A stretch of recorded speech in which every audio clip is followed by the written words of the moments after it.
Ini cukup kontradiktif ya. Sebab saya bukan seorang suami dan saya belum punya istri. Tapi nggak apa-apa.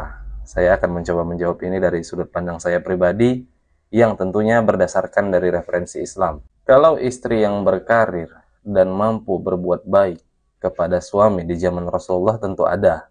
Kita akan mengetahui itu kalau kita sering membaca tentang bagaimana kehidupan rumah tangga Rasulullah dengan istri-istrinya. Contohnya Bunda Khadijah.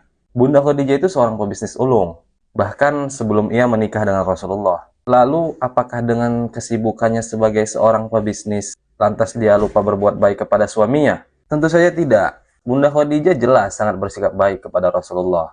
Dan cara Bunda Khadijah bersikap baik kepada Rasulullah itu banyak.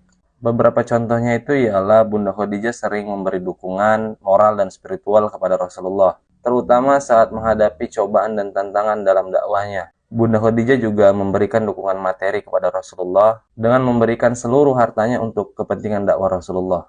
Bunda Khadijah juga menjadi pendengar setia Rasulullah, penasihat yang baik bagi Rasulullah, juga setia menyertai Rasulullah. Dan masih banyak contoh-contoh kebaikan Bunda Khadijah sebagai istri Rasulullah. Nah, kalau soal patriarki, sudah pasti lelaki yang baik dan yang menjadikan agama sebagai prinsip hidupnya tidak akan patriarki.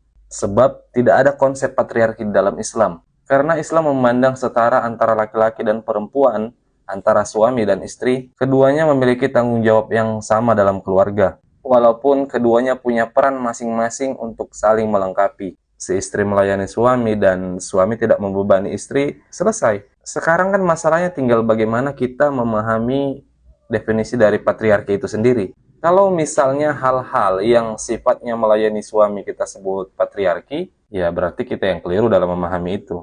Semoga bisa menjawab.